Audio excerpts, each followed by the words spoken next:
मनोज जरांगेंच्या आंदोलनामुळे मराठा आरक्षणावरून सत्ताधारी आणि विरोधकांकडून टोलवाटोलवीचं राजकारण केलं जात आहे। एकमेकांवर आरोप प्रत्यारोप केले जात असतानाच उपमुख्यमंत्री देवेंद्र फडणवीसांनी शरद पवारांवर शरसंधान साधलंय।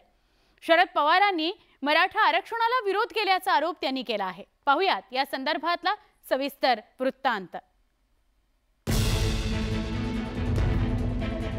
मराठा आरक्षणावरून वातावरण तापलं असतानाच उपमुख्यमंत्री देवेंद्र फडणवीसांनी शरद पवारांवर जोरदार निशाणा साधलाय। शरद पवारांमुळे मराठा समाज आरक्षणापासून वंचित असल्याचा दावा फडणवीसांनी केला। मराठा आरक्षणाच्या संदर्भात आज राज्यामध्ये मोठी आंदोलनं चालली आहेत। आपण जर मराठा आरक्षणाचा इतिहास काढून पाहिला तर मराठा आरक्षणाला सर्वाधिक विरोध कोणी केला असेल तर तो शरद पवारांनी केलाय। शरद पवारांनी केला। इतिहास बघा। मनोज जरांगेंच्या आंदोलनामुळे मराठा आरक्षणाचा मुद्दा पेटलाय। मराठा समाज आरक्षणाच्या मागणीकरता रस्त्यावर उतरलाय। आरक्षणावर निर्णय घेण्याकरता जरांगेंनी राज्य सरकारला 24 डिसेंबर पर्यंतची मुदत दिली आहे। ही मुदत संपायला आता अवघे 8 दिवस उरले। अशातच फडणवीसांनी मराठा आरक्षणावरून शरद पवारांना टार्गेट केलंय। जे काही निवाडे सर्वोच्च न्यायालयाचे आले त्याच्या आधी तर कोण कुठल्या यादीत आहे कोणी विचारतही नव्हतं, तेव्हा देता आलं असतं। पण त्यांना कधी द्यायचंच नव्हतं। त्यांना समाजांना झुंजवत ठेवण्यामध्ये जास्त रस आहे।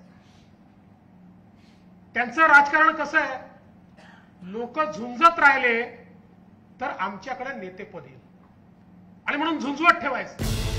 फडणवीसांच्या या आरोपांमुळे नवा राजकीय वाद उद्भवण्याची शक्यता आहे। राष्ट्रवादी काँग्रेसमधील शरद पवार गट आक्रमक झालाय, तर सत्तेत सहभागी असलेल्या अजित पवार गटाची कोंडी झाली आहे। मराठा उपोषणाला बसले होते जरांगे पाटलांच्या तिथे, त्यावेळेस त्या मराठ्यांच्या लाठीचार्ज करण्याचा आदेश तुमचाच होता। आणि असं असताना एका बाजूला मराठ्यांच्यावर लाठीचार्ज केला, एका बाजूला भुजबळांच्या माध्यमातून ओबीसींचे तुम्ही माथी भडकवत आहात आणि मराठा ओबीसी हा तेढ आज सध्या राज्यात निर्माण केलाय। केवळ देवेंद्र फडणवीस तुम्ही निर्माण केलेला आहात। शरद पवारांनी कुठे मराठ्यांना कधी विरोध केला होता हे पुराव्यासह सिद्ध करावं। येत्या 24 डिसेंबर पूर्वी राज्य सरकारला मराठा आरक्षणावर ठोस निर्णय घ्यावा लागणार आहे। दरम्यान मराठा आरक्षणासंदर्भात गेल्या महिन्याभरात सरकारनं कोणती कार्यवाही केली त्याचा लेखाजोखा मांडण्याचं आवाहन मनोज जरांगेंनी सरकारला केलं। त्यामुळे आगामी काळात मराठा आरक्षणाभोवती राजकारण फिरण्याची शक्यता आहे। आता फडणवीसांच्या आरोपांमुळे राजकीय आरोप प्रत्यारोपाचं राजकारण मात्र नक्कीच रंगणार आहे। Bureau report, news 18 Lokmat.